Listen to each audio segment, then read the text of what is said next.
This episode is sponsored in part by PTZ Optics. Why hire a camera operator when the control is in your hands? Visit ptzoptics.com for more information. And by NewTek, makers of the TriCaster TC1. Stun your viewers, not your accountant. Visit newtek.com for more information. All right, guys, it's time for game time. And today we got a really special show with us on tonight. We have a special guest. Wait, what? I know you have me all frazzled. I think it's just the abyss that you have. This I don't know what this is. Yeah. So Shawalski over here, you know. Oh, it's gonna get better as the night goes on. I promise you. She's got some things going on there. Bill, what's going on in your neck of the woods? Okay, that makes it sound like I have like an STI or something. What is that? An STI? What is an STI? Okay, move on. Okay. So somebody else is getting their words mixed up and wrapped up. Anyways, Bill, what's going on, man? I'm good. I'm here. I have lighting, so yeah. You have you're not from the depths of you know where. Yep. Like this one over here. She had a bad day today. She's got a headache. Can't you tell? And we have a good friend of mine, longtime supporter of the show, and a longtime supporter of this community. We have Mr. Angel Otero Jr. This ability upgrades. What's going on, brother? Hey, guys. What's going on? Thank you for having me. It's great to have you on here with us. The face that runs the place. You like that? You like that? I like that. I worked the last 15 seconds on that one. The boss. So for the people that don't know Angel, why don't you tell them a little bit about you and what you do?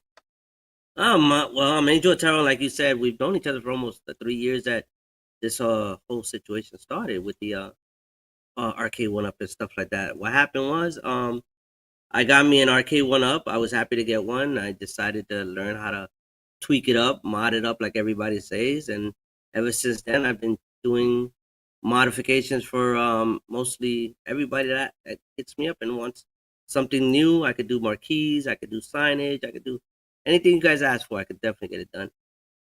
So we're definitely going to talk about that tonight, and the crew here. I'm excited. Angel and I have been kind of talking behind the scenes of different projects. In fact, I don't know if you guys got to see it, and of course, tonight of all nights, my joystick. I was working on it with at work, and the the firmware forked it. You know you're not supposed to be doing that at work. Well, that's part of my job, so technically it is. So I have to do everything manually. So what I'm going to do here really quick, I'm going to cut to this shot here. So Angel, actually, you made the sign, among other things. I mean, you've done this. I'm going to zoom in here, so just bear with me with the software. You made that sign that sits on my broadcast desk, as you guys can see.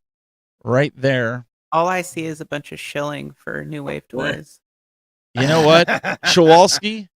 Shush! Okay. Yeah, that sign is freaking awesome. That is great. Yeah, I was very proud of that when I made that. That was one of my first biggest project, and it took a while to get to him, but I did get it done. So one of the things I said to Angel's he's like, I'm thinking of new products I'd like to do, and I says, I really could use a sign. I'd really like to have a sign on the front that's kind of 3D that lights up, it pops out. And he's like, oh, he's like, hold my beer. And I get a phone call that he has the back part of it done. He's got this, the plexi all done. And he's like, what do you think of this? I'm like, well, how you gonna make dude, that's like 6 foot long. Like, how you gonna do it? He's like, he goes, I'm going to split it down the middle, give you a couple T-nuts, and throw it together, man. It's going to look awesome. And you can't see the divider on it unless you're standing right up close to it now, or an angle. Right. But that's 2 pieces right there. Yeah, because I'm limited on the CNC machine. Unfortunately, I got a 24 by 36, but that's for now. That's definitely for now. But I was able to get that done. Yeah, you did a good job on that. And then, Yeah. I mean, just to give you a reference nice. there, with the New Wave Toys countercades there, or collector cades, 1/6, What are they? newwavetoys.com. Oh. I did that just for you. I figured I'm not gonna live that one down. But yeah, so that was one of the things that you had, kind of kicked the idea around, because you made us what looks like marquee signs, right? I actually started with LED strips when Mm. one of the other vendors was not providing the proper LED strips. I started with those, and I was doing the rigid LED strips for like a good $25 with shipping and everything, and that started out great, and it sold for a while. I was doing everything out of the garage, which was about 2 years ago, and then from there I threw it out there and I said, hey, would you guys mind if I started doing marquees, because there was already 2 vendors doing marquees, and they were like, nah. The community actually embraced me. That's what that really pushed me to do it. It was with P Dubs, Glenn, you, Steven. I mean, Doug, when back in the days when the show was a different show, and you guys embraced me and took me in, and since then I've been like a household name, which is amazing. Well, I mean, you stand by your products. I think everybody. I think Jade. No pun intended. Yeah. Actually, you sit by your products, right? Exactly, that's his slogan. He sits by his products. Yep. Jade, you actually got a few marquees as well from Angel. Being new to the community, I was like, you got to try Angel's marquees. You're like, all right, I'll give them a whirl. What has been your experience? Yeah, I mean, I've really liked everything that he puts out. Especially when it's like an upgrade, because his print quality is generally like much higher. My favorite one though that he has ever done for me to this date is the Capcom one, and I'm gonna have to revisit that with you soon, Angel. But he did a custom Capcom one that had, the Capcom emblem in the center of it, and then it was a black background, but it was like gradient with all the logos from all the Capcom fighting games. I mean, it was just a beautiful marquee. But yeah, very talented. And then I know he works with Mr. Profits, who does some of the design work, and so they're a really good team. So Mister's been my right-hand man since day one. I think I approached him and I asked him, hey, I need a designer, and he was like, let's do this. And since that, and with Bobby Vu, Bobby Vu and his hype, he's like my hype man. Like a mother. Yeah, oh my God. To die for. Bobby Vu as my hype man. Those 2 main guys right there have been the one that really been carrying me up throughout this whole thing. So Goofy Foot has a question for you, Angel, right out the gate. He says, Angel, when will we see some amazing things for the Yak Games Pinball Micro, like custom themed backglass, plexi? You know what? I get a lot of messages about some of the other products, and I have in the office. I have the At Games Legend Mini. I have a couple of cabinets still in storage that I'm gonna bring here, which we'll talk about in a minute. And the problem with trying to do different things for different products, you have to buy that product, and I don't see myself buying an At Games Legend pinball machine right now. I don't want to put myself into that situation. But if I can work with somebody that can give me measurements to the exact T, I'm willing to do whatever. Goofy will do it. Yeah, I mean, as long as you give me those measurements and you tell me exactly what you want done, I can get it done. That's my goal. You tell me your idea, your concept, and I'll get it done. So I don't mind. So want to get to this next part here before we get into some of the news and whatnot that we've got going on here. But Zero Redux asked the question. He says, but why doesn't Angel have an e-store and a website, etc.? Or does he? Let's talk about a little bit what you've been doing quietly behind the scenes. You went from your garage. Where are you at now? I'm right now at a storage facility. Abe, I got my partner here. Hold on. Let's turn on the light so we can see. Sammy? So yeah, what happened is I'm out of my garage, which was a 2-car garage. It was such a big giant cluster mess in there, and I at the end of December I went around and I started looking for somebody to give me a spot to rent. So I found this one guy. We played ball back and forth, and finally he gave in. before the holidays and say, hey, I got this spot. You want it? And I was like, hell yeah, give me it. Let's do this. And I moved everything. Me and my son and my partner, we moved everything for the holidays to this 1,000 square foot storage spot that has an office and everything. I'm gonna have him bring you guys around so you can look a little. Let me not disconnect the phone, but I'm gonna have you guys come around. Hey, Sammy, you mind, please? Yeah. So we're gonna take a virtual tour right now of You guys Angel's More or less. shop, right? What we have. Oh, here. nice. I don't know if you guys can see everything, but we have my whole entire closet, my whole entire garage actually, and that's one of my products that we're working on right now. That's a signage I'm doing for somebody who wants a Post Malone special light up box. That's another thing I'm specializing in, light up boxes. I have my working station here, my CNC setup. I mean, everything is just more space and more room and more easier to get around, which makes production a lot more faster, you know? So it's like I have spare cabinets, I got spare parts everywhere. The whole packaging area and assembly area is all set up nice and easier for me to move around.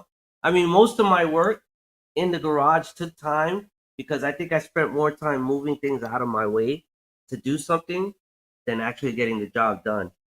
So it's like Angel, you Go know ahead. what you're missing though? What? You're missing like some really loud boombox playing like 90s Oh. hip hop and Hold on, shirtless hold on. dudes Hold and on. females like I making gotta speak. marquees. I got a speaker up there. Real blasts almost every day. I don't think I get a complaint from anybody around. And as for the show, let me see. Hold on. Let me put like some hold MC that in Hammer, here. you know. Hold on, guys. Show them the wall. So they can see the wall. No, don't play any music. We're gonna get a copyright strike. Yeah, I got you guys please. on the They'll wall. yank us off of YouTube. Don't do it. Don't play it. YouTube doesn't understand the concept of he's just showing it. Oh, look at this. Oh, that's So nice. you guys are on the projector. If you wanna show the 4 screens there, Steven.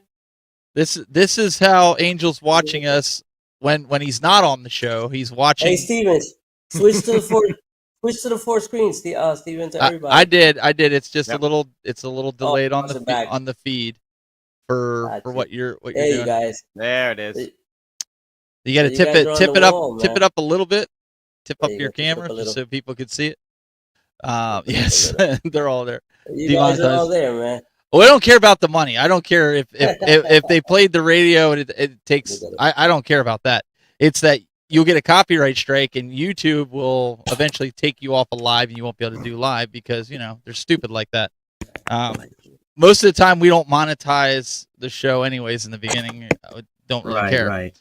But So yeah, so I got myself into a shop and I'm Sweet, working more man. productively and doing more things more quickly. I got a lot of things going on. I want to do signage. I want to do light up boxes. I'm doing a lot of 3D printing now. I think I'm up to my 3rd printer in the garage because I moved everything out of that. So I mean, whatever you guys want, man. Let's get it done. That's what Bill's my over deal there is. salivating. I see. Yeah, the I wheels know. of- I'm gonna need to get some stuff. Yeah, you hit Sure. me up, Bill, whenever you want, man. I got you. I take care of you. They got the Marvel versus I'm Capcom needs a sorry. new one. What's that, Jade? MG just said, I tend to watch Steven in bed, so just on the TV for me. And I was going to be like, is your bed in your van outside of Steven's house? It's a white van. It's a white Okay. van, and, So and you're he already occasionally about it. listen. MG will occasionally get out and he'll offer me candy, and Okay. and I just tell my kids just ignore him. MG, you caught me off guard. Was it yesterday or the day before? I will say that I gotta say this out there in the chat. He was talking about my cuticles on my fingers. That just kind of caught me a little bit off guard. I didn't expect that comment. But leave it to MG. He puts a smile on your face when you least expect it. So, totally down. Steven's going to start selling cuticle pics. on his OF. No. So Angel, let's talk about some of the new products that you're going to be bringing out. You're talking about light boxes. I've seen some also 3D printed signs that you've done for like your son over Christmas for like the Kobe Bryant stuff. Talk a little bit about that and what you're looking to do. Yeah, I'm looking to move forward with a lot of more stuff other than just arcade cabinet stuff. I mean, I'm always going to keep doing that, but I'm doing a couple of replacement parts in 3D if you guys need it. Light up signages for the sports teams. We're also looking to do if you look at my Instagram, I've got a couple of basketball things that I've done for the wall, which were pretty nice. I started doing those. Anything light up that I can do on 3D, I'm definitely getting done. I'm also going to work on some risers because I know these risers are not as tall as these people want. So I might put 6 inches on a riser so that way you don't have, a riser and then a baby riser. Because I know Arcade One Up is now doing more parts on top of parts. But I'm trying to do bigger risers so that people can get stuff done. Yeah, that's some of the stuff on my Instagram. I've actually done that for my desk. I did that one for my son, my grandson actually. And my stepdaughter, that's for my other grandson. And these all light up, all LEDs with remotes. They flash and they, I think you need to do one stuff that says Jayde, like Gem and the holograms for Jayde. I actually sent. I'll be honest. I actually sent Jayde a light box that I don't know for some apparent reason didn't work when it got there. So hopefully I'll get her a new one out there soon. But we need one that says Jayde, just like Gem and the holograms. I think that would be pretty awesome. And here, if you actually want a quality marquee for Marvel vs. Capcom without the pixelation in the actual picture, Angel's got you covered. Those are actually reverse printed. They're not vinyl on top of glass. They're actually reverse printed, and they look so much better. If you look at that Tekken picture right there, I did that for Mister. He that was one of my first ones also. Nice. He loved that. I mean, he put that up on his wall, and then he threw it out there. Damn, we should have lighted it up. I said, yeah, you're right. We should have lit it up. And so I might get him another one out there lit up and stuff. But a lot of that, it's that was for fun. I did that one for fun. I mean, it was just some things. These are cool. Even though I'm not heavily into basketball, like the Sean Kemp, these are pretty sweet. Like that's from my era. I remember Sean Kemp. Right. But that was actually the guy, one of the modders on Facebook hit me up and has that posted up in a museum, which is pretty cool. Like, there's some MJ for you MJ fans out there, and I don't mean Michael Jackson. I've done that one too. I just didn't post it. So I have this. Yes. I have this actually sitting over here. Yes, that's actually a 3D mugs that we do for the pinball machines or the systems. Oh wait, mine's Mortal Kombat. Well, my Darth Vader one is actually on the pinball machine. This one is for the Mortal Kombat, but I had to move my Mortal Kombat, so I had to take this out. But this is a Mortal Kombat one that he made, and it's just got angels. Well, we'll get to these in a little bit, but it's a cup holder that he 3D printed, and this goes underneath your control deck. Very easy to install. You put your drinks on it and you keep on playing. I mean, it's all been fun. I mean, I honestly, I think the hardest thing about this job is not enjoying it. That's the problem, and it's hard to put value on something you enjoy. So most of the time when I have a client or a customer or a member, I just never know how to price things. I just, hey, let's work together and let's do something. And so that's the way I am. So let's talk a little bit about something that these guys are all into, and that's the home arcade space, and something that you and we had been discussing because last week, you guys, it was either last week or the week before, I had come on here and I was talking about Cornercade, or I think it was Cornercade, who him and his wife, with some of the new cabinets that have the spring back power button, they took some hot glue sticks and they cut it and they wedged it inside of the power button so that way you could turn it on with a smart outlet. I was like, that's genius. Well, then I was talking to Angel, and you were like, nah, we ain't doing that. He goes, nah. I already know the outcome of what's gonna happen to get that out. Like, you're gonna have to use a screwdriver or a pick or something is gonna get jammed or gooey. Yeah. I was like, no, we gotta invent something better. So Angel goes, again, he goes, hold my beer. And so this is what he came up with. He came up with an actual. I don't know if you guys can nice. see it, but Yeah. but an actual slip-in, and I'll show you here through the one that's on my Mortal Kombat. I think this is a glow in the dark or a Yeah. clear one. So this will actually glow in the dark. But the cool part of this, even if you don't have smart switches, this is cool for kids. Don't think about this, but it keeps the kids from turning the machine off and on, especially if you have young nieces and nephews like I do. So I have these in just about all my machines now, and it's phenomenal. Like if you have the white one, here's the one in The Simpsons. You know, obviously with a flash you see it, but like you just it's great to put it in there. They slip in and out real easy. And Angel, I alluded to these. Talk a little bit about these. Yeah, these are the actual. They look like the actual original switches for the control panels. And I had gotten somebody who wanted a set of green ones. So I said, "Hey, let me do it." And like I said, I just enjoy sitting in front of the computer and designing these things and making a mock-up and printing them out and testing them, and it came out sweet to me. And it's like I can do almost any color now. Once they're designed, I could do any color. So instead of having just a standard black or white on your control panel, let's switch it up. Let's put green, let's put blue, let's put red. It's whatever you guys like. We could definitely get it done. And I was showing Jade this earlier, right after they showed up. I called her. I was like, "You got to see this." So, on the dig dug cabinet that I had just gotten, you know, there were screw holes all over the place. Mm-hmm. And so I was talking to Angel, and he's like, "Oh, tell me how many you need." He says, "I'm making them right now."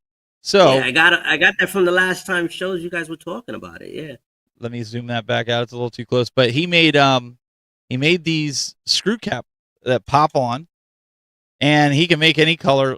And you know, he did a gold one for this. The flash really blew it out.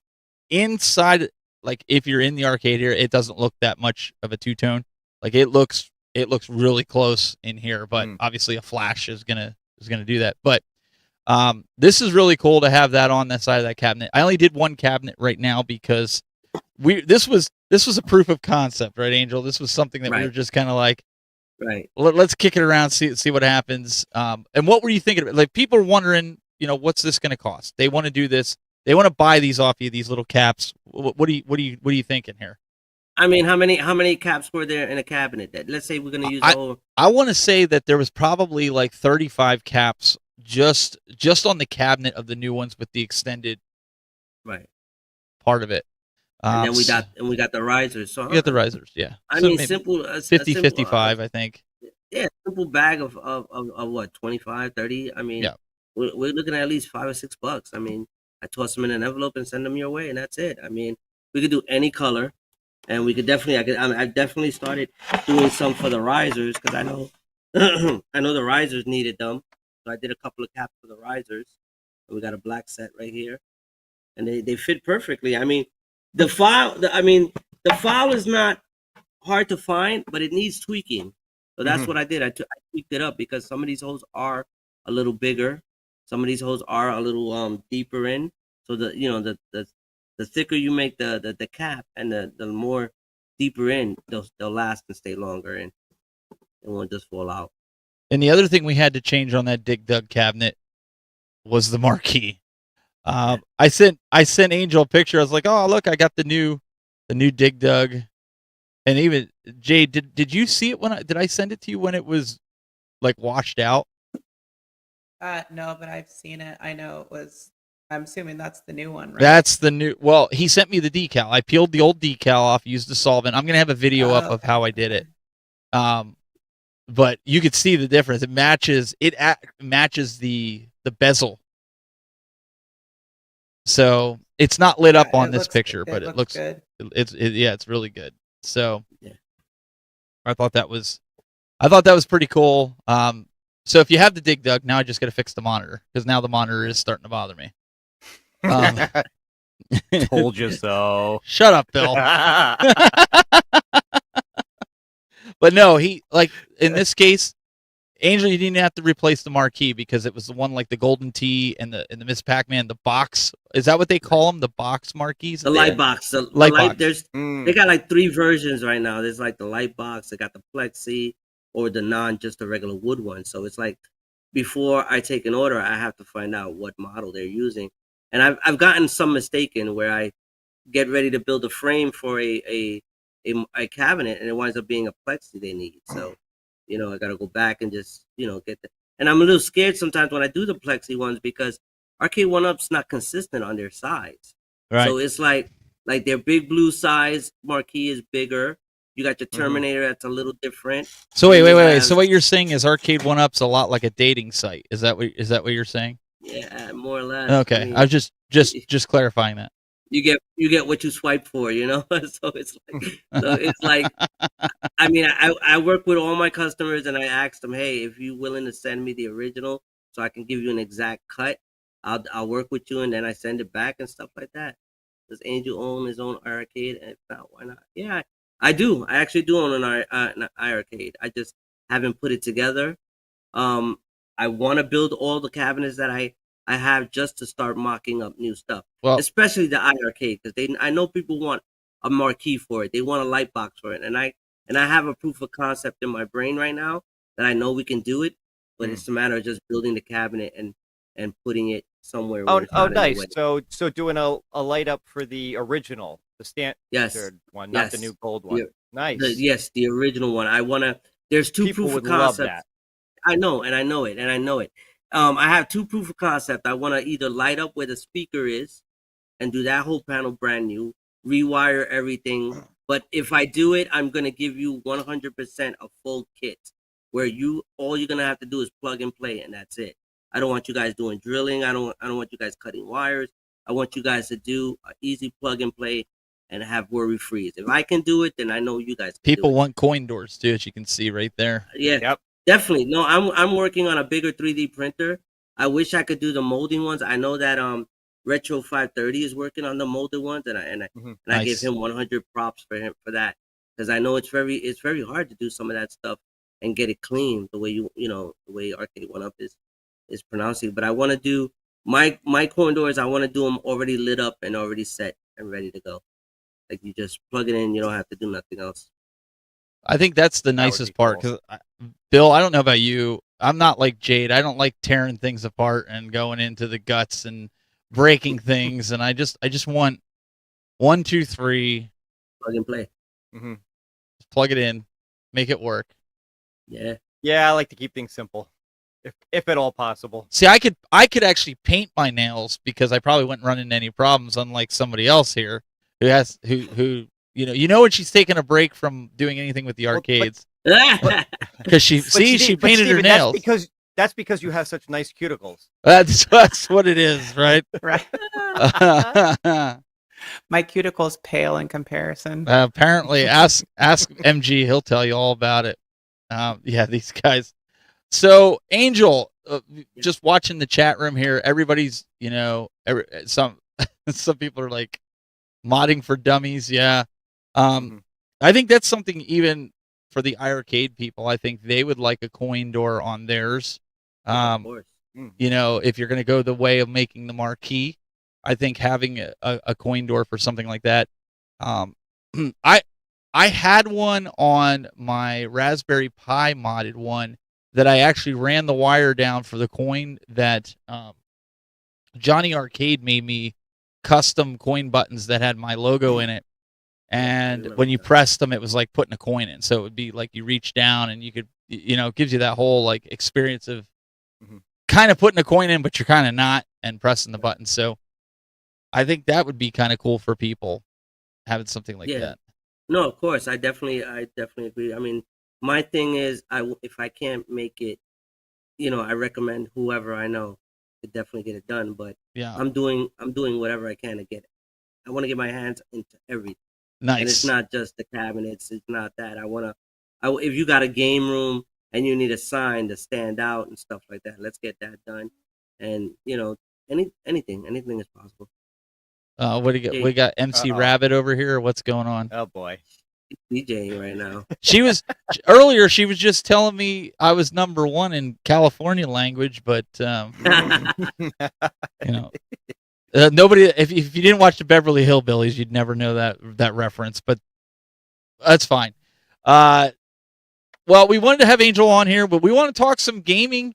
Bill's got a topic that he wants to talk about. Bill, why don't you preface this a little bit here before we cut to the video? And Jade actually coming up. You want to stick around because I almost forgot. Angel, as generous as he is with the community, you had something else that you wanted to do for people that are going to actually stick around for the show, right? Yeah, definitely want to do a giveaway. Let's give some stuff away, man. Let's give away a shirt. Let's give away a marquee. Let's give away a signage. I just recently wanted to show you this thing. I got this thing showing up on my glass door right now. This was something I created. Nice. That is cool. Just an idea I got from seeing it somewhere else. Jade need ones that says at Cranky Pants. So we can, let's give away some stuff. I mean, whatever you guys want to do. I don't know if the chat room wants any free stuff tonight. I'm not convinced that they want like a free T-shirt or a marquee for their machine, or button caps or anything like that. Let's do it. Jade, get out of the. You're not. Stop sending me messages. You can't win. You're part of the show. You can't. Sorry, Bill. I'm gonna block you, Bill. So I got my hashtags ready. Let's go. So if you guys want a chance to win, we're gonna think of something really unique later that you guys can win. We're not gonna do the bot. We want audience participation. That's the way we do things here. But we also want the guys that are always here. You guys. That's why we didn't advertise it. You guys that are here every week supporting us, supporting Angel, supporting all the different people in the community. We want you to have a chance because anytime you mention giveaway, you end up with 300-400 people in here that just want something for free. And I would rather you guys who are here every week to be the ones to have the opportunity. But so that'll be later on in the show. Bill, what do you want to talk about? Well, I think the video sets it up pretty good. So just roll it and we'll go from there. Wait, are we going in there? Yeah, we gotta get to the stairwell on the other side. Well, I don't know how to swim. Seriously? Do you think we have pools in the QC? No, smartass. I mean... I don't know how I was supposed to know that. Lately, it feels like Hollywood has been turning more and more to video games as a source of material for content. Whether it's shows like The Last of Us, which has done a really good job of hitting the look and feel of the game even while changing some of the source material, or something like Halo, which, well, not so much. There's even been talk over the last few years about a possible show based on The Legend of Zelda, or even one based on Dragon's Lair starring Ryan Reynolds as Dirk the Daring. Maximum effort. There have even been some great animated series based on video games such as Castlevania and The Cuphead Show. But now we want to hear your thoughts. Do you enjoy watching your favorite video game brought to life, whether in live action or in animated form, and seeing it play out week after week on your TV screen? Or would you rather video games just stay where they belong on a home console or arcade where you can play them and interact with them that way instead of watching someone else's interpretation of your favorite game? Let us know. All right, everyone. So, as I said in the video, there's been... there she goes. Wait. Before you go there, did you put good? Console Fanboy's head on Dirk in that video? I swear that looked like Maybe. Console Fanboy in there on Dirk. Is this something that I don't know? No. That was Ryan Reynolds, and I'm sure he's happy. I'm sure he's thrilled to hear you say he looks like Ryan Reynolds. But anyway, it's funny that I've noticed so many shows lately, and I mean, going back in the day, we had cartoons and stuff that were based on video games and stuff. But it seems like more and more lately, a lot of these live action shows, cartoons, different things are all, borrowing from video games. And I was just curious what people thought about that. Are they watching them? Do they like them? Do they not like them? Paul says Said, sums it up right there. Stay in your lane. Yeah, well, a lot of people feel that way. That like I said, you don't want to see somebody else's interpretation. You just want to play a game. I do have to say, I'm really enjoying, for the most part, The Last of Us. There was one episode I wasn't particularly thrilled with. I found it very slow and boring, but the rest of the show has been really good, and I think really kind of captures the aspect of the game, even if it doesn't, hew really close to it. But then there's other shows, like I watched the Halo show and I hated it. I thought it was awful. Well, is it? And no offense to Zohar out there, but the latest Mortal Kombat movie had to be the worst Mortal Kombat movie that they've come out with yet. And I had high hopes for that one. I'm just being honest. Like I felt like me too. Yeah, me too. Okay, so you guys felt the same way. You felt like it just, I don't know, it just didn't have no substance to it. It didn't feel like. It was very generic. It just, didn't. Yeah, it was too generic. That's the perfect way to describe it. And then you had like the one person in it who was making it good was only in like 3 parts of it. I forget how to say his name, but I think it's like abbreviated like Hanzo or something, right? Yeah. And the Scorpion character? Yeah, he was like the only thing about it that I liked, and then everything else I was like, dude, come on. Like the acting was like you were watching. To be honest, the animated Mortal Kombats they've been doing lately were much better than that movie. And even more fun. Even Console Fanboy goes, it was terrible. And I'm glad he feels that way. And I wasn't even bringing up movies in this. I was mostly talking about, TV shows, something that you're going to sit and watch week after week. But yeah, movies are a great example too. There have been so many of them. Again, some good, some not so good. The Last of Us, I won't watch it until all the episodes are out because that's what I'm waiting for. That I want to binge it. I hate waiting because then I start forgetting because I watch other shows. I've been watching, and I just found this out. The Purge. Did you guys ever see that? And then it's not video game related, but it's kind of like a Resident, like where for one day a year they can go and purge people and kill people out. Yep. Yes, I'm bringing this up to make a point. I get all the way through it and I find out they canceled the series, and I'm like, I want to know what happens after season 2. They're never bringing it back. So I hope, with The Last of Us that it continues. They don't leave you on, because if I'm going to waste the time to watch the whole dang series, the whole dang season, and then you're going to leave me hanging with a cliffhanger, I feel like I wasted my time. Yep. So we got a couple of super chats, by the way. Okay, I will bring it up. We have one from Mystery Encoder. Do you want to read it there? Because Natasha will have to read one of them too at some point here. Well, he had one before this. Here, I'll pull the one up before. Hang on, coming back to it. Go ahead. Go. So he says, only way I can talk, but in my opinion, Mario will suck. And of course, he's talking about the new Super Mario Brothers movie that's going to be coming out, which I'm trying to be hopefully optimistic on. So we'll see. And he goes on to say, and Last of Us felt like woke being forced. And yeah, but you know what? I feel that about just about every show that's on. So yeah, in one way or another. Yeah, and I want to put out there, I want to stress, don't feel like in order to have your comment read or pulled up, I am watching the comments that you have to super chat. We're not about that. If you feel that you want to super chat, great.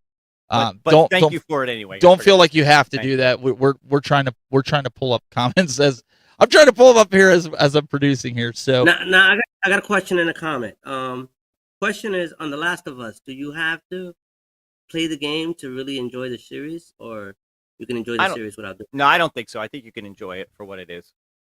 Okay. I really think you can. I mean, if you like, the post-apocalyptic zombie type shows, Walking Dead type shows, it's in that similar vein. Okay, because I definitely want to watch it. I just want to make sure I have to play the game first to really get into it. So go ahead. No. What I was going to say along with that, I'm reading in here with some of the people that are saying Resident Evil animated movies were great too. Do you guys agree with that? Because I know Jade, you didn't want to see Last of Us. I mean, at last I remember you were like, Yeah, don't care. Well, but let me ask you: do you not care? The game is good. Yeah, but do you not care about any of these shows or movies that are based on games, or was it just generally speaking, no. I think that I'm assuming that they must have done something right with The Last of Us because it's getting a lot of praise, but that also like irritates me when everybody's like, "Oh, The Last of Us." Oh. It makes me want to watch it even less. All right, So, can you That's pull fair. out your inner Natasha for console fanboy and mystery encoder? I think they've earned it for all the super chats they've been putting in here. Can Okay. you? I know you don't have the shoulder thing today, but we got to pull out the inner Natasha. Okay.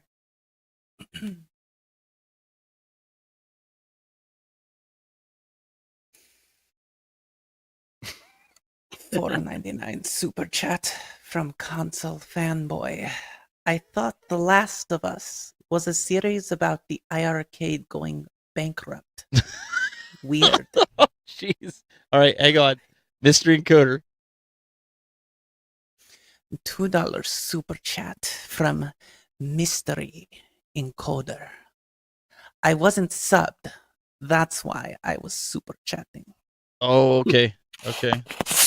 Yeah, we had to we were getting some people coming in here and trolling different people in the room. So we had to set it up for subscriber only mode. It wasn't to build subscriber counts, but we had to do it because people were getting harassed in the chat room. So if you're wondering about that, if you're watching and you're not subbed and you're like, well, I'm just not going to sub to this guy, I'll just sit here and watch. I don't need to chat. That's why we did it. That's the only reason why we did it. So I honestly like the Last of Us game. Bill, I thought The Last of Us, I sat here with my wife and a friend of ours, and we played it together where I was controlling it, and they were like, go here, go there. But I'm concerned that if I watched the show, is it going to ruin the game for me? In the sense that it's going to be worse than the game. But did you finish the game? I did. I finished the first one. The second one, I'm almost all the way through. Actually, you know what? Maybe we did finish the second one. I'd have to ask him. I think we're close to the end. I think I'm about 85% complete on that. I don't think it would ruin it for you. I mean, I don't mean the ending. I just mean like, it's kind of like, okay, it's kind of like the new Ninja Turtles. I brought this up a couple weeks ago, right? Okay. The Ninja Turtles that we all grew up with are not the same Ninja Turtles that these kids are watching today. That's for dang sure. So for me, if I watch those new Ninja Turtles, it just kind of ruins it. Does that make sense? Yeah. This is gonna turn into a good one. This is a good topic because I was gonna say something. Last night I put on Teenage Mutant Ninja Turtles #2, the movie, for my grandson, and I just recently started buying him the 12-inch model ones, the figures that Doug showed on Facebook the other day. Oh yeah. Now, those right they're on Amazon and Walmart right now. So I grabbed him one. He got one. He's enjoying it. He's playing it. I put the movie on, and he looked a little confused, but he enjoyed it. Which brings me to my comment. I don't think that the Mario movie, and if you guys disagree with me, that's fine. I don't think that the Mario movie that's gonna come out in 3D is gonna be so bad. Maybe the actors that they picked maybe mess it up a little bit, but I think for the newer generations, because once I got my grandson into Mario right off the back, and he loves it. So I think once I take him to that theater and he sees that movie in the big screen, I think he'll be lost. I think for him, it's going to be the greatest experience in the world because that's Mario for this generation. I mean, it's never going to be the same Mario we grew up with. But then again, if you think about it, the Mario we grew up with was this guy. What was that actor's name? With Lou John Albano. Leguizamo. Lou Albano. Exactly. Lou Albano. Yeah. The John captain. Leguizamo, the movie, back in the day. And I think back then, even though everybody might say that movie sucked, to me, that's the movie we got for that time. So for us to see iconic characters on the screen, I think that's what did it for me. It wasn't even about the acting or the quality or any of that. It was just to see iconic characters on the screen, especially like Mortal Kombat 1. I mean, that was probably cheesy for us back then, but to see those characters on the screen, it was amazing for me. It was the best. See, I think one of the things that sometimes gets lost in translation too is that like video game characters didn't have the dimension when we were kids that they do now. Like No, of course not. the characters are like very believable now, Hmm. and so even when you're looking at like games like Cyberpunk's a great example of a game that has like the story and these characters that you can like kind of fall in love with. And so it's getting to the point now where it's like, well, if they make a movie about it, how like is it going to pale in comparison to the video game, because you do kind of fall in love with these like really deep characters, as opposed to us like with 2D Mario was like, oh my god, they're making a movie with a real guy who's going to play Mario, like we couldn't imagine what that looked like when we were kids. Right. And so it's like a completely different thing. I think with like The Last of Us, and this is just totally my opinion, like I don't want to see a TV show about it, because to me playing those kind of games like Horizon Zero Dawn, The Last of Us, Cyberpunk, it's like playing a movie almost, or a TV show or something like that. So I don't feel like it's necessary to make TV shows and movies about video games as much anymore, because it's just play the game. Every party needs a pooper. That's why we invited you. $2 super chat from Mystery Encoder. OG Ninja Turtles 1, 2, and 3 are greater than all the others. I 100% agree with that. I agree with that too. Yeah. But if you look at 1 and 2 for sure. I'm not so sure about 3, but 1 and 2. Okay, I'll get. Sure. But the turtles themselves in 3 was good. Yes. I mean, it was amazing back then. But if you look at, I kind of think right now, the cinematic universe is just limited with what they're capable of doing. Like, perfect example was Black Adam. I mean, that thing had so much stuff going on in that movie, and it flopped. But if you watch a Black Adam cartoon, or you watch, I think from when you do cartoons to realistic stuff, I think the cinematic world is so limited on what they can do, and they try so hard, which probably ruins it for some of these people that they don't like the way it's been translated from video game or cartoon to the movie real life. They don't like that, which is fine. But nowadays, today's generation is watching a lot of 3D stuff and a lot of 3D cartoons, and you got Sonic, and you got the Smurfs, and you got Snoopy even was done in 3D, which was amazing, to see those iconic characters. But I kind of embrace that for my grandson, because it's his generation and his future. So when we get older, or he gets older, he's gonna be like, oh wow, my world was 3D.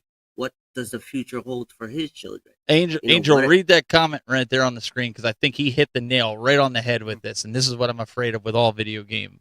Yeah. How many Resident Evils until they get it right? You know what? They probably won't. They probably won't ever get it right, because the video game, the first one, the original Resident Evil for the PlayStation, right? If I'm not mistaken, that's iconic. You can't change that to realistic, no matter how hard you try, no matter how many times you duplicate it.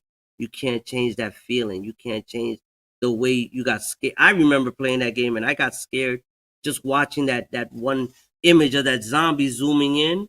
I think, if I'm right, zooming into the screen, that was scary for us. If you do it right now on a cinematic world, it's too cheesy.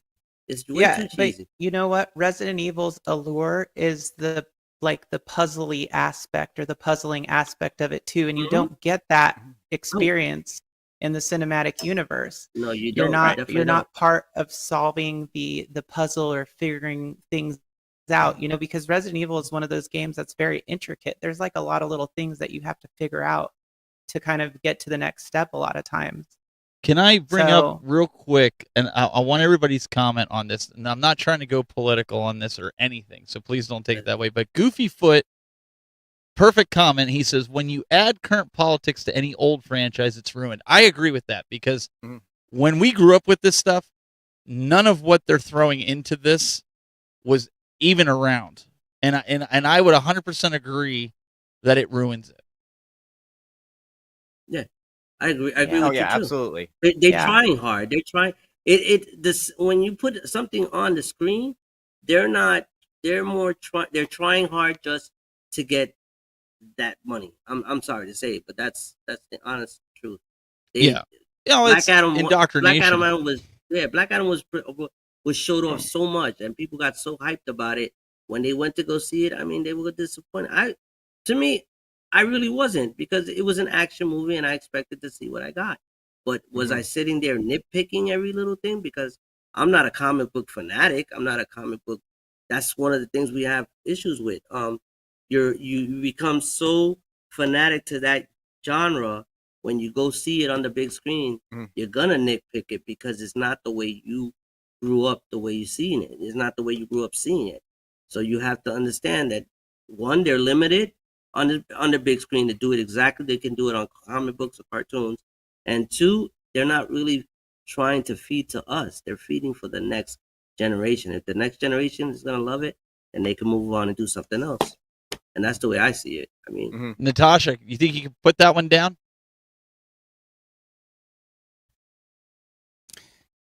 Yes. People are gonna, like, when they listen to the podcast, people are gonna have to watch the video because they're expecting a different person.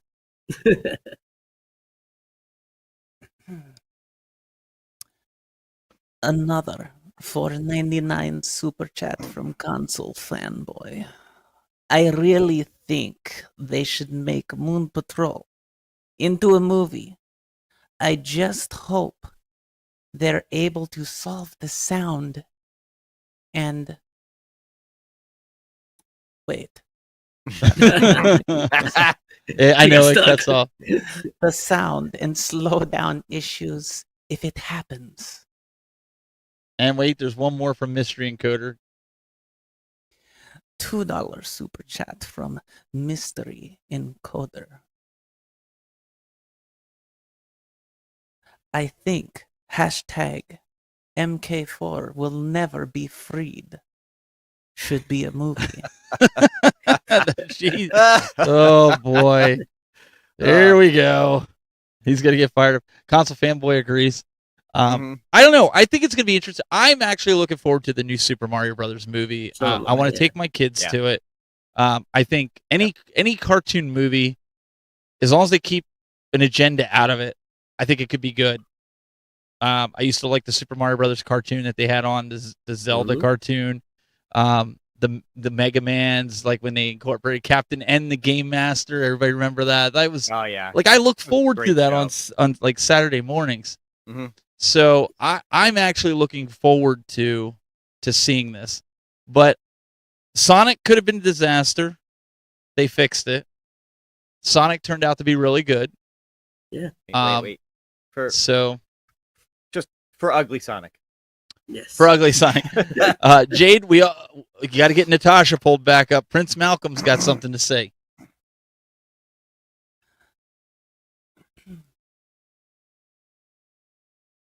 $4.99 super chat from the Prince Malcolm. The only people that can get Resident Evil on track is a combination of James Gunn and Zack Snyder. That's just another whole can of worms, I think. They want to know. They're like, why isn't Angel in the chat room on YouTube? I am. I'm there. Oh, okay. I'm just reading what they're saying here. Yeah, I am here. MG wants to double date to the Mario movie. Listen, brother, you come on out. You bring your family. Listen, we'll go. We'll take my family, your family. Let's go. You drive out to the. You already know where I live. You know what's in my backyard. I mean, you know what my cuticles look like. You're all set, man. I'm not worried. It's all good. Yep. Look, I like Illumination. I like the Despicable Me and the Minion movies. So I'm hoping that bodes well for the Mario movie. I hope so. I mean, too. The worst you can lose is the $8 you pay to get in. So it's like it. But $8. Well, around where I go, it is $8. Like $8, it's like $13 to $15 where I'm at, man. Come on now. Well, then again, I also get the tables, the recliners. There you go. Got to watch in style, man. Come on now. I bring my own seat, so I don't pay that much. I don't have to pay that much. But I think if you bring a child to see that movie, you're gonna enjoy it more because you'll see the joy they got out of it. I know my grandson's gonna sit there and just be amazed that Mario's like about Yep. 30 something feet tall, and all Oh, his characters are there. I yeah, mean, it'll he be loves good. them all. So it's gonna be great. I can't wait. And then after that, for his birthday, we're gonna go take him to Universal where they're opening nice. up the Mario. So That looks really cool. Like I actually look forward. I wish my kids were younger to enjoy that as well. These guys are all going through the chat room asking where I live in Ohio, Eastern Ohio, and like you guys crack me up. Yeah, MG's about this close to doxing you and putting your address up. It doesn't matter. Listen. I'm so easy to find. You just got to Google me. You'll find anything. Like I am not scared. Like my whole life, I've put myself online. I remember when my wife was giving birth to our daughter, I streamed a lot of it, and like news outlets, CNN picked it up, and MSNBC, because at the time it was not something that was happening. So, I've lived my life on the internet, and I'm like, I'm not going to live in fear over that. But there wasn't a lot of arcade news this week. So, Nintendo decided, they're like, well, we're going to take advantage of none of the other companies doing anything. And so we're going to do a direct. And some people have Jade, you thought it was a great direct. And look at, see, somebody stole that. I said they did okay. Somebody stole our layout. That's look. Some of these things are not like the other. they copied us. Yeah, but we look more professional, so that's fine. This is on. Of course, now you pop up with that. I was trying to get rid of all that stuff. So the first big thing, The Legend of Zelda: Tears of the Kingdom. They showed the trailer. Why are you laughing? What is so funny? You don't are you not a Tears of the Kingdom fan? Jade, can you do a Minnesota Sarah Palin accent? I could probably try. All right, go ahead. And then the other one was a Brooklyn Italian plumber voice. Really? Like not just a plumber voice, a Brooklyn Italian plumber. Okay, wait, hold on. Minnesota Sarah Palin. Oh boy. I'll play this ad while you're doing the Minnesota Sarah Palin. Wait, is there sound? Is there sound? No, there's no sound because I can't. We'll get I copy was going to strike. say. Okay, so don't put sound we're watching a little bit of some of the Nintendo Direct, okay? What the? Is she Irish or she sounds Irish or Jewish? Which one? Oh god. That's my best Sarah. All right, we'll take it. Sarah Minnesota. Palin, Minnesota. I just hope this game is not like Breath of the Wild. I feel like I spent more time walking around Breath of the Wild than I actually did playing the game, and I think they veered away from the traditional Zelda game where you have a sword and you carry it. Breath of the Wild, it's like it gets broken and you have to find pieces and you got to beat people up with sticks. I'm like, come on, this isn't Zelda. Like, stay true to the roots.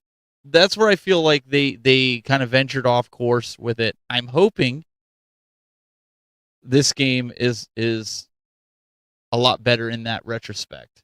Sadly, I gotta admit, I never played Breath of the Wild, but I'm upset I did it. You're not missing anything, honestly. Like I only started I don't know. playing a little bit. Personally, I thought it was a fantastic game. I loved like every. Did you bit of complete it? Oh yeah. Did you really? How many hours did it take? Several hundred, probably. I mean, I was in that See, game. I don't got time for that. I played that game like over and over and over again. I had so much fun with it. I played the DLC on it. I'm very much looking forward to this game. I'm curious why it's $70. Well, I wanted to pre-order the collectors, but apparently that's sold out in a minute and a half. And that's 130. Wow. Was the collector. But it's sold out from Best Buy. Did Nintendo put their pre-order up? That I've only seen it on Best Buy. I'm sure other places have it. You could maybe GameStop maybe has it. I don't know. But I'm definitely pre-ordering it. I'm gonna get it. May 12th. Is Breath of the Wild upgrades still available? Like if I still. Oh yeah, you can still go buy Breath of the Wild. Yeah, you can still get. Yeah. No. I have the cartridge. I'm talking about the upgrades. Oh yeah, you can still get the DLC for it. Yes, gotcha. Good. Oh man, you guys super chat. I'll read it. Go ahead. I mean, from Mystery Encoder, is that the one we're pulling up? I'm going for the What voice are you doing? Brooklyn Italian plumber. Okay, Okay. so there's three things here. There's three elements to this.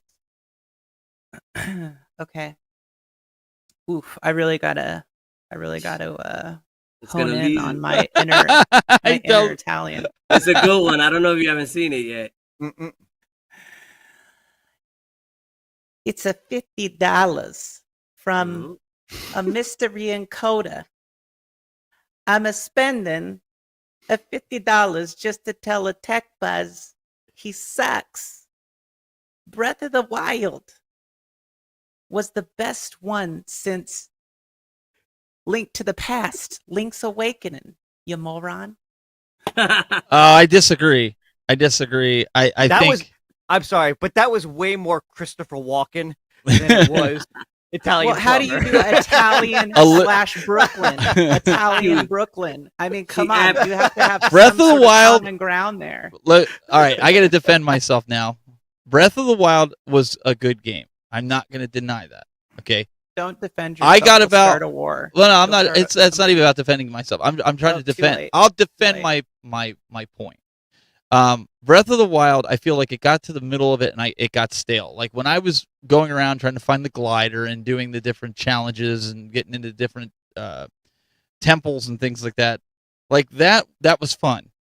But I think it lost a lot of what it had as like A Link to the Past, Link's Awakening. I beat those 100%. I own them, play them over and over again. I also like the Adventures of Link. And there's a lot of people out there who hate the Adventures of Link. In fact, they say it's probably the worst Zelda to ever hit. And I don't think it's the worst. I think the what's the one where Link can be like a piece of paper and he goes onto the wall? I forget which one that is. Link Between Worlds. Link Between Worlds. Yeah. I thought that was That one probably was the good. worst Zelda game that's come out. Huh. If I was going to be completely I honest, loved Link. Between Majora's Worlds. Mask I actually like that one too. was ahead of its time. Okay, so what we've learned here is that Steven does not have good judgment when it comes to Zelda games. No, Steven has very good judgment when it comes to Zelda games. It's the rest of you guys who listen. Sorry, Steve. If We you're gonna love spend you, but wait a no. second. If you're gonna spend 3 hours walking around in the field for no reason, that's ridiculous. Which was the one that came out for the 64? That was Majora's Mask Majora's Mask Ocarina and Ocarina of Time. and Ocarina Sky. of Time is Yeah. probably the best Zelda game ever. Yes, Ocarina of Time is the one I beat, and that one I remember. And that The was- I Ocarina of liked the Time was remake really on good. 3DS. That was my favorite I iteration agree with of you. that game. I agree with you. Yes. that was I good I too. played Yep. that over and over and over Yeah. again. So So they did put it on the 3DS. And by the way, to your point though, Steven, about the walking around in Breath of the Wild, apparently they've added like a fast travel option to okay. Tears from the Kingdom. But So to be that fair, may make it better for you. I don't like even like in games like Fortnite and Call of Duty where in campaigns and stuff where you have to trek and there's no enemies, there's no nothing. You're just trekking. Like I have no patience for that. I feel like it's a waste of time when you're spending 3 got- hours trucking through the woods. $2 super chat there. Okay, he's gonna yell at me some more, and that's okay. Yes, he is. That's fine. He's allowed to. It's his money. $2 from Mystery and I don't play Roblox. Go back to play Roblox and get off my Zelda.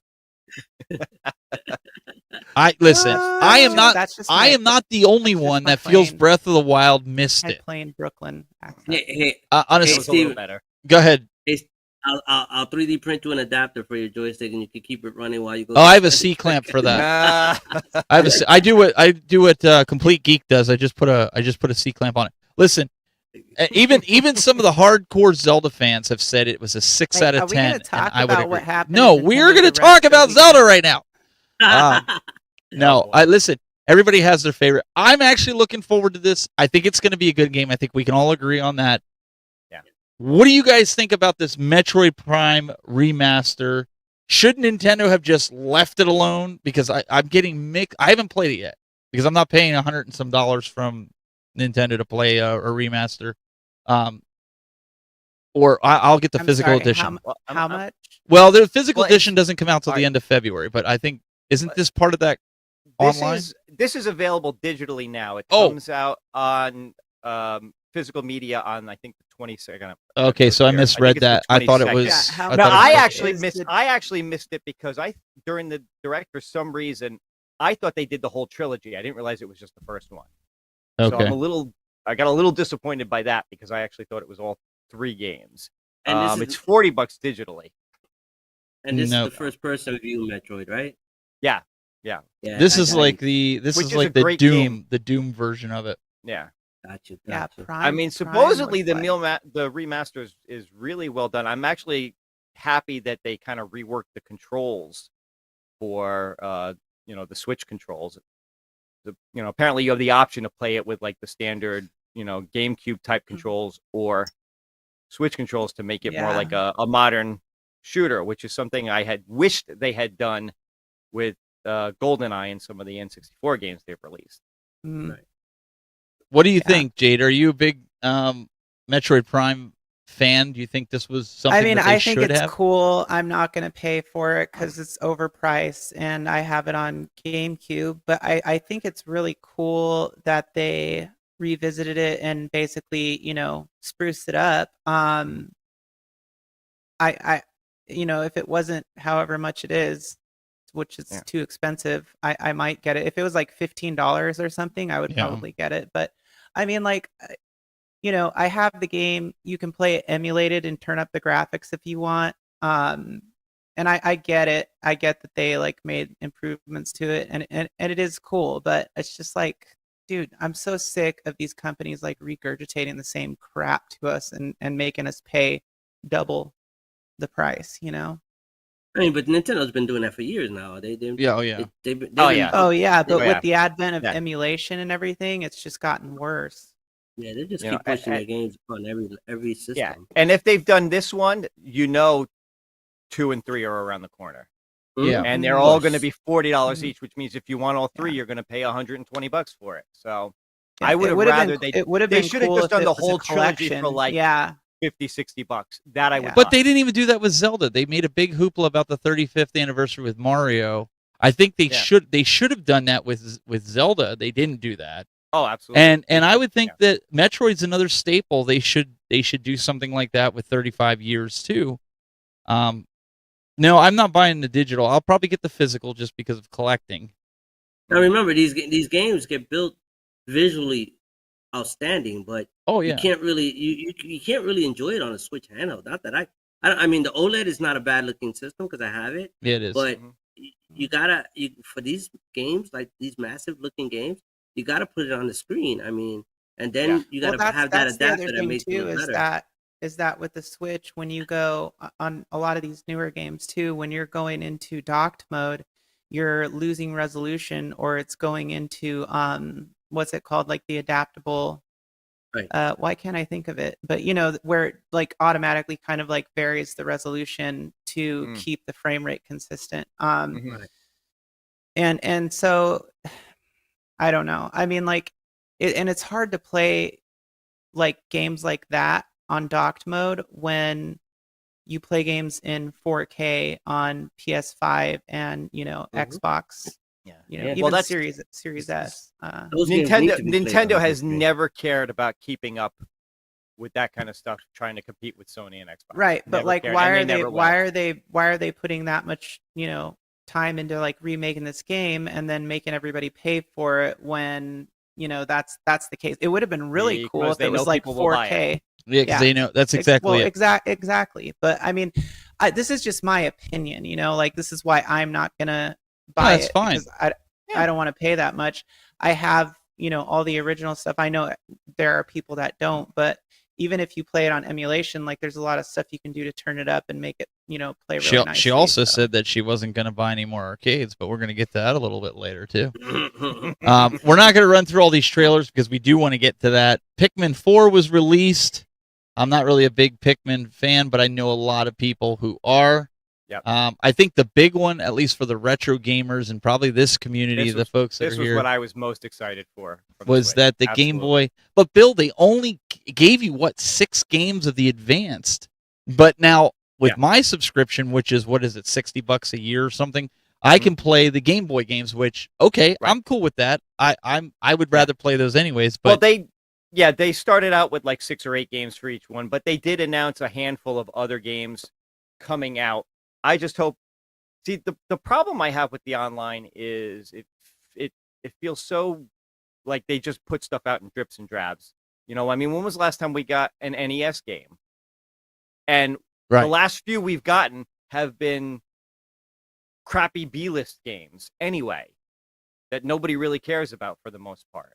Let me ask you a question. I just want to play Angel. I just want to play a black and white game on my 1080p Switch OLED. That's my question. I mean, are we really wanting? I mean, no.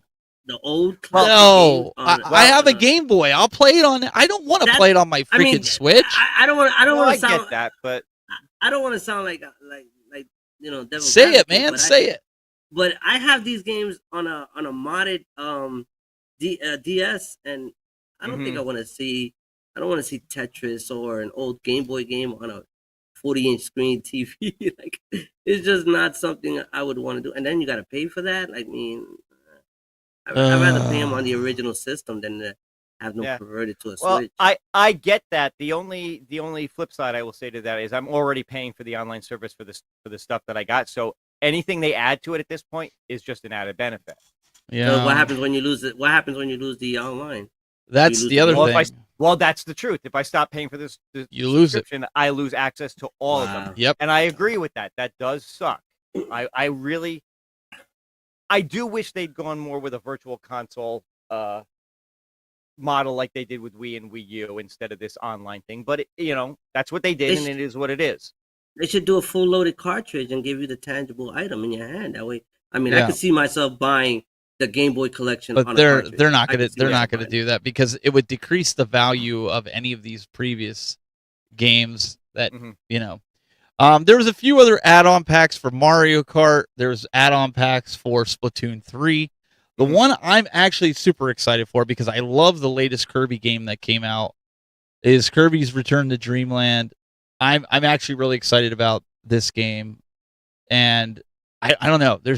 I was never excited about any Kirby game until I played the last one that came out on the Switch, and it was a lot of fun. It kept me engaged. It kept me going back for more. So this game, they announced, I think it's February 24th release date, and Xenoblade Chronicles 3 has expansion pass. Volume 3 adds a new hero and more tough challenges.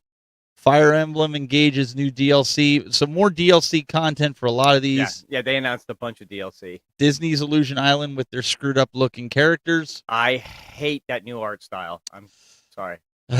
Big Disney fan, hate that new art style. Octopath Traveler 2 demo will be available as of the 8th. That game looks great. Bayonetta Origins. Yep. Dead Cell Return to Castlevania. This looks really good. I love Dead Cell, so the graphics on that look really nice. Good. Let's see here. So this was a pretty action-packed. Yeah. Tron Identity will let players enter the grid in April.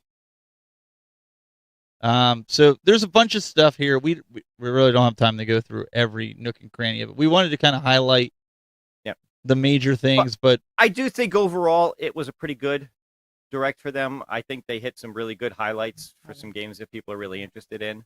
So, all right. So on a grading scale, A, B, C, D, F, what would you give? I'm going to go through the panel here. What would you give this direct? If Bill, what would you give it? I'm going to give it like a B-. Okay. Jade, what would you give it? Well, I was going to say a B. Okay. Angel?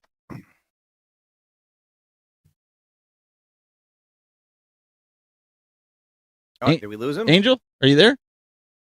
I think we lost him. I think he's just thinking about it really hard. Let's come back to him. We'll call. Hey, he's thinking about it. We'll see if we could get him. I think he's there. Angel, are you there? We lost your audio.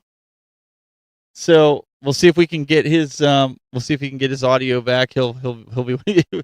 I'm gonna agree with you guys. I think it was like a B. I'll give it like a B-. I mean, I felt like it was better than their last one. Yeah. Oh, without a doubt. Let me see here. Angel, you there? Yeah, can you hear me? Yeah, we got you back. Ah, yay! All right. Okay. We just thought you were deep in thought. We're giving the what would you rate the direct if you had to give it a letter grade like in school? What would you give it? I split it down the middle. I give it a C because they're still recycling everything. They're Okay. they're still bringing back classics over and over again, and it becomes redundant. Don't get me wrong, but like I said, anything that people are redoing is just for the generation of the people that didn't get it back then in the past. So it's like Wow. you know, Metroid Prime. You didn't know about that back then, and you're getting it now, new, fresh on a Switch system. But you know, Some for of us older guys, I mean, it's redundant. I mean, some, some of the chat room, man, they're being brutal. Yeah. Biggie D, I mean, some of them are giving it a D. They're going even lower than an F, man. They're giving it. Put your grade in the chat room. We want to see it. That people can go back and see this after the fact. I mean, not to throw any shade, but Arcade 1-Up and Nintendo seem to be doing the same thing over and over again. Well, yeah, it is. Well, speaking of which, Jayde has gotten a new edition. She got another Marvel vs. Capcom 2 cabinet, brought it into her arcade game room because that was the only way. Mystery Encoder let the cat out of the bag. That was the only way she was going to be able to play online against somebody. So we're going to let you take a look at this and see what your thoughts are and see what Jayde thinks when we come back. All right, so talk to us about what's going on here. You got this. This isn't Marvel versus Capcom. So you told me it was Marvel versus Capcom 2. Well, I think it can play MVC2 if you just hook up the HDMI cable to it. Will it play online? I think it has online play. If you're already ahead of Arcade 1-Up. A router plugged into your eardrum.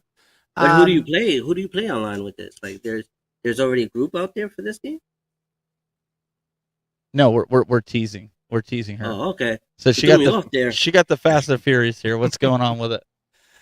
Okay, so this is before I cleaned it up. This is like right after I had it delivered. My friend Danny, who's like my arcade buddy, and I work on his arcade machines, and we always are like wheeling and dealing. So he had an extra one of these. He actually was able to get two, and this one wasn't working. And so anyways, he delivered it. I actually got it working at his house, and then he brought it over to my place.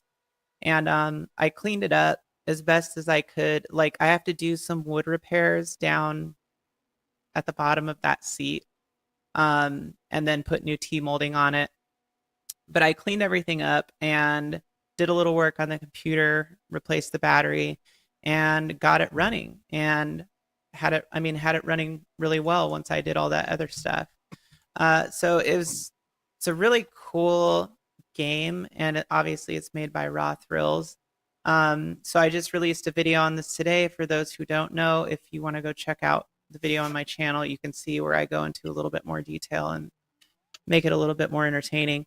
But it's really an awesome game. Like, I hadn't played it in such a long time that I had almost forgotten. And my choice was kind of between like Cruisin' and this one. And like, I know a lot of people were like, oh, get Cruisin'. But I just really felt like kind of an attachment to this one because to me, it's very iconic. And, you know, it's got Paul Walker and Vin Diesel on the side art. Yeah, admit it. You just wanted it for the Vin Diesel on the side.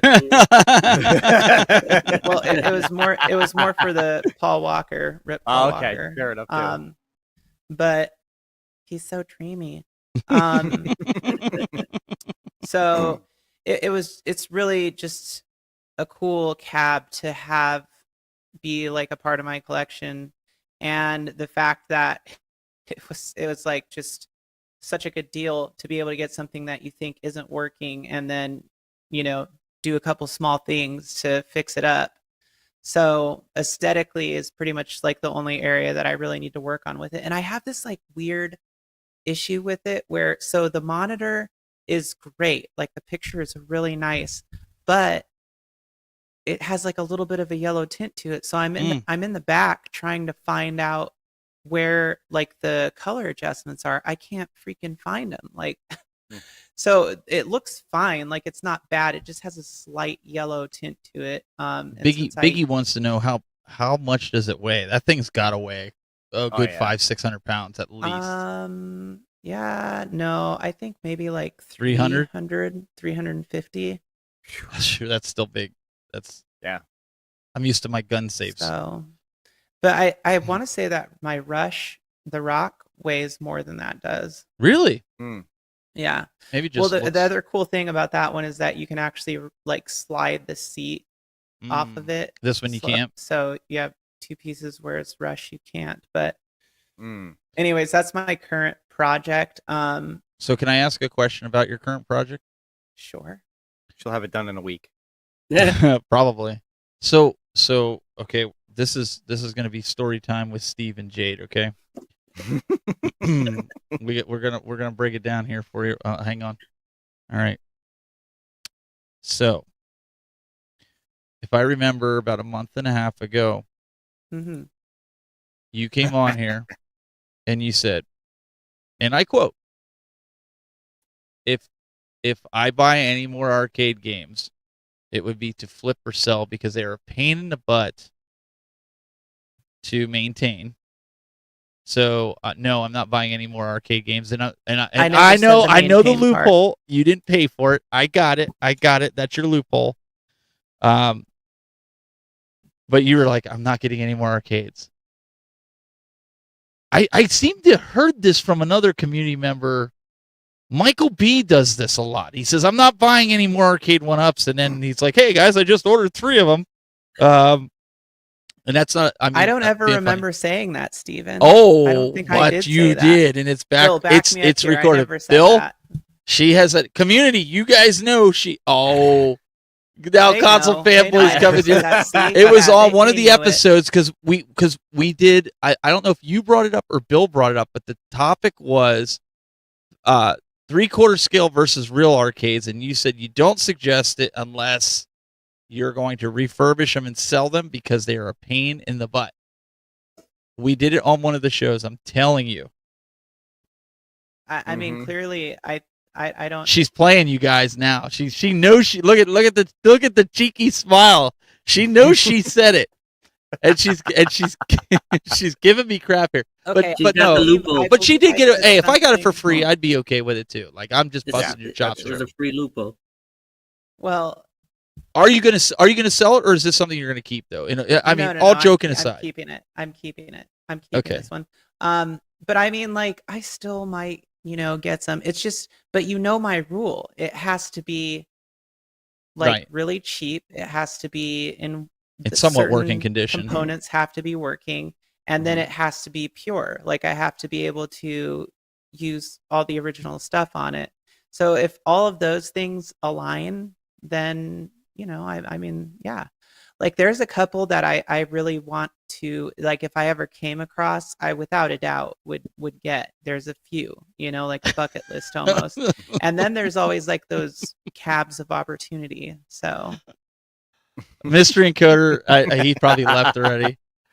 Listen, it's all good, my brother. It's all good. We will one day have a intervention. We'll have you on the show, and we will have an intervention of why Breath of the Wild is still not the best Zelda out there. Oh boy.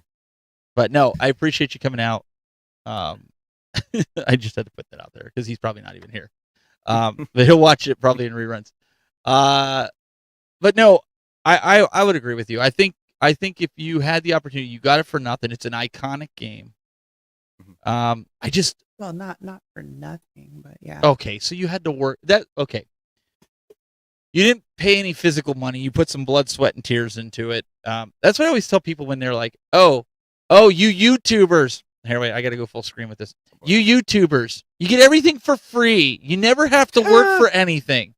Yeah, and then what they don't see the hours that you put in shooting video, doing voiceovers, editing the video, staging and prepping it for social media for pictures and videos and shorts and TikTok and so you probably got about 20, 25 hours into one 10-minute video. And if I charge, I usually charge, if I do a live show for somebody, I charge them $250 for the hour to produce a live show. No editing, just sitting here, not even on camera, just switching a show. So you want to add all this editing. So now you're looking at probably about $800 to $1,000 of my time for a $20 review product. That if somebody was to pay somebody like Jayde to do what she did for that episodic show that she's doing, there's a lot of money wrapped up in that, in time and in editing. So just think about that sometimes, guys. When you attack a YouTuber, and nobody's ever attacked me on it here in this community. Yeah, there's a lot of work. If you're doing like something with actual production value, not just slapping it together. Like there is a lot of time involved in it, and equipment, and to do it right and to make it look nice. I mean, time is money. Literally, time is money. So. And just to show, like, this is something even for me to step up my game. I've been using shotgun mics, and they've been driving me nuts. So I went out, I just got the DJI mic. They're like a lapel mic setup that I could put on my DSLR, my phone. I wanted something that was universal that I could put on a phone, because Jayde's like, you got to stabilize your cell phone, because I'm lazy with a cell phone, but I'll put my cameras on tripods. So I picked this up. This was $330. It comes with the receiver, comes with a nice charging box here. I know this isn't arcade or gaming worthy, but you have your little lavs that clip on your shirt with a wireless receiver with the adapters to go into your phone, your DSLR, and you get good quality audio. I'm tired of watching YouTube videos where people sound like they're standing in a hallway talking. Like, guys, if you're going to do YouTube videos, take pride in your freaking videos. Stop grabbing your cell phone and doing all this crap and walking around and shooting videos. Hey, Shoot videos the right way. Take your time. For all my videos. Well, have some decency. Buy yourself a microphone, a shotgun microphone. Like, I'm tired of watching so many videos where you can't even hear people. Anyways, that was my rant. I might do some different tips for. Yeah, well, I'm just glad you fixed the camera thing, because I mean, for a while I was starting to think that your cameraman was like, some old man. I was just lazy. I'm and carrying his feeding bag around. I was just lazy. Okay, let's wrap up here. People got to go to work tomorrow. Angel, let's do this, since Jayde has a lot of arcade knowledge. People want to win something here. Jayde, think of an arcade trivia question that you could ask somebody in here, and whoever comes up with the answer first, and I don't care if they Google it, they can Google it. Somebody in the chat room, whoever puts the correct answer first is going to win it. And then what you're going to do is follow Angel's instructions on how to get him that info, because I want the people that are in this community that are here every week to have a chance. What are we giving away? We're giving a T-shirt. We're giving a marquee. We're giving a T-shirt, a marquee, signage, some kind of signage that they would want to do. Let's do it. All right, so we have at least 3 winners, right? That's what we're going to do. Right. 3 winners. Okay. Yes, sir. So, Jayde, you got to come up with 3 different questions, or even Bill. Bill, why don't you think of a good retro question? Jayde, you do an arcade one. Sure. Okay. And then yeah. I'm good. I'm good to go right now. All right. So we're going to put Jayde full screen. This is your question, folks. This is for what? The T-shirt? Let's do the T-shirt. Okay. First. T-shirt first. Go ahead. Okay. Atari is notorious for making the game Pong, which is widely considered to be one of the first big arcade games. But what game was actually the first game that Nolan Bushnell made, which was an actual arcade game before Pong? So the first arcade game before Pong that Bushnell made, correct? Yeah, I mean, I gave him half the answer. So. Okay. All right. First one to put it in the chat room. Let's see how quickly you guys can Google this, because I'm thinking like guys like Goofy Foot, maybe Brooklyn Menace. All right, so Mitchell R says Pac-Man. and MG says Tempest. There, boom. Zero redo. Zero Redux, Computer Space. Zero Redux, unless I'm saying it wrong, but Zero Redux says Computer Space, and you would be a winner. How can they? What do they have to do, Angel, to get in touch with you? They can hit me up on Messenger. Give me an address. I'll ship this out to them. They can have it as soon as possible. All right. So for a marquee for your arcade 1-up of your choice, is he has the stuff. So for the marquee, lighted marquee of your choice. I can do a 3/4, I could do a partycade, or I could do a countercade, whichever, or the plexis. Just let me know which one, and then we'll get that done. Okay.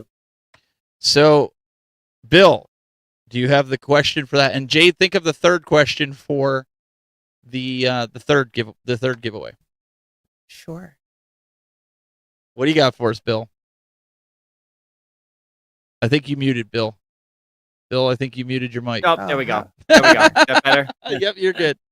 Sorry. All right, this one might be a little easy, but let's see who knows it. MG said Popeye already. It's not Popeye. Oh, wait. You said ask him what's on Popeye's menu and he'll win. Super Mario Brothers 2 for NES was not originally a Mario Brothers game. Well, I know. Ooh. What game was it? Ooh, that's a good one. Oh, I know this. All right, first one to answer. I own it. Do you? Don't give it away. All right, let's get those Google fingers in there. Like I'm telling you, there's guys in here, Richadello, Zero Redux. Who else we got here? MG, Bo. They all got all these. It was another game. Come on, guys. Oh, that's close. That's really close. Bo knows Tecmo got it. All right. Got it? Yeah, Doki Doki Panic. Yep. That was wow. So, Bo, you are going to get a marquee courtesy of Angel Disability Upgrades. Yep, writing this down so I get these names. Bo knows Tecmo. Hit him up. I'm putting it up on the screen too, Angel, so that way you have it if you need to reference it and go back. Yeah. And get it. So awesome. Okay. For the final giveaway question, Jade, what do we got? What's the question? Okay. What was the month and year that Marvel vs. Capcom 2 was released in arcades? Oh, come on. Let's go, all you Marvel vs. Capcom 2 heads. Month and year. Month and year. Let's see. Your average gamer says Angel has the best marquees. Just wanted to say that. Thank you. Appreciate it. I really do. Put that up there for you. Month and year, Marvel vs. Capcom released in the arcades. Console Fanboy says March of 1996. MG says February 89. Biggie says December 2001. Elmo says January 23rd, 1998. February of 2000 says Thor. Mike Hawk. Which one? Thor, February 2000. Yep. February 2000. I got to wait till it propagates here for me to pull it up. So Thor, what was the third giveaway, Angel? I forget. It's signage. Any kind of signage they want to put on their wall for their arcade room. Oh, so almost like what I have as on the front of my desk. You want to do that? We can do light box. We can do anything. A plexi. We could do anything they want to light up. We definitely could do it. All right, Thor, you are the winner of that. Make sure you hit Angel up. You can get your custom game room name. That would be really cool. A lot of these guys doing game rooms, having their logo up on it. There's the man, the myth, and the legend, Ms. the Prophet in the house. There he goes. There he heard it. My right-hand man there. I've been More doing so importantly, many great things for him lately. I like this. More importantly, when did Arcade 1-Up promise online for Marvel vs. Capcom 2? Now, see, Mizda, if you would have said that in the get-go, we would have been like, whoever was the first one, man, they would have been smoking it in there and been like September, and it went right down the line. I don't think anybody's got that out of their head. But no, Angel, man, they all saying you're very generous. Appreciate it. Appreciate it. So Thor, got to think about that one. He says. So whatever he can come up. Well, anyways, Angel's your guy. You've seen some of his work. Go to his Instagram, instagram.com/thisabilityupgrades. Yes. And you can hit him up. Angel, you can hit him up on facebook.com/thisability. I think it's 72 or 75. 72. 72. I was close. So make sure you guys hit him up. Angel, again, thank you so much for coming on. Thank you for what you do for the community, for what you're doing with the creators. I really appreciate this, man. This is such a humbling experience to be in. I have to say, the biggest family in the world. I mean, this is the best thing. And if I never get to say it on Facebook, happy birthday to everybody this year, because I never get a chance to say happy birthday to everybody. But happy birthday to everybody. Do you have an email address that they could just shoot you an email that you could put in the chat room for them, for the people that are... It's disabilityupgrades@gmail.com. Once I catch your email, we can conduct the rest of the business on text or messenger, because it's so much easier that way. I suck at emails, but once I do read them, I eventually jump on it and contact you guys. MG. He's like, you should give away that microphone. Later, guys. Guys, really appreciate you all coming out here and hanging out. We want to thank Shawalski over here, youtube.com/Shelion Gaming. Go check out her latest video that she just did, part 2. Three videos, actually. Well, no, it was part 2 of the one with Ralph and... But yeah, part 2 of the series, Arcade Legends, launched on Tuesday. And if you want the uncensored version, go to her OnlyFans. Yes. I'm not gonna say. I texted her. I was just like, "Whoa, here we go. This is a little risque. I don't know." That's all I'm gonna say. Guys. All I'm gonna say, boys. And then I released a video for my Fast and Furious pickup, and I did one other one. What was my other one? The Dragon's Lair? I did Dragon's Lair one. The New Wave Toys. Yep. Dragon's Lair, which, by the way, they had.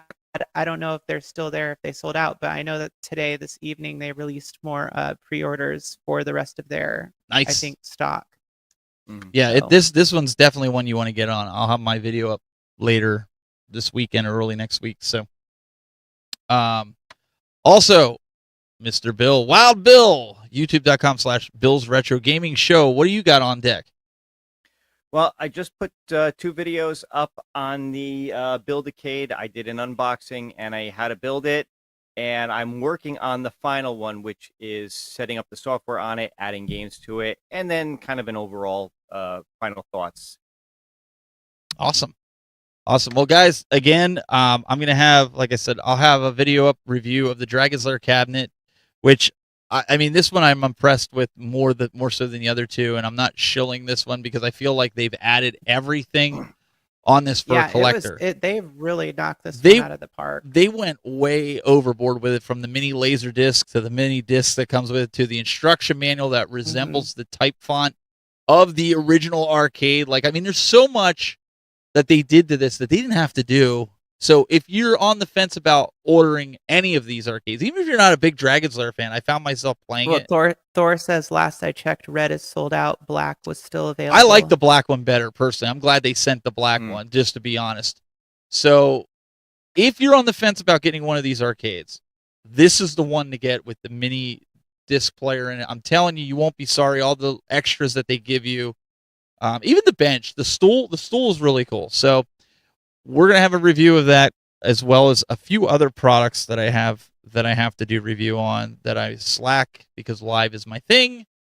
I just haven't gotten around to it. But anyways, we'll be back next week for more of Game Time. Really appreciate it. Have a great weekend. Have a good night. We'll see you guys later.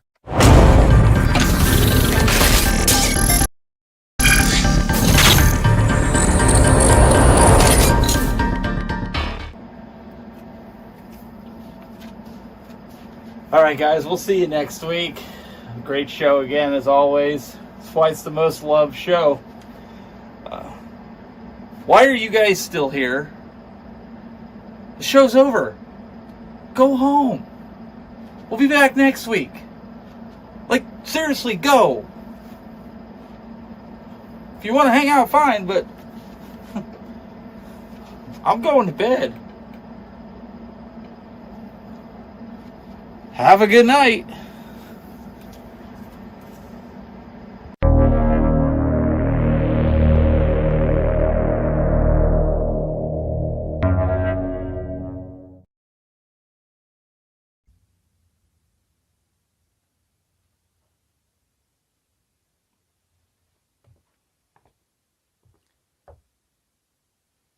You're still here?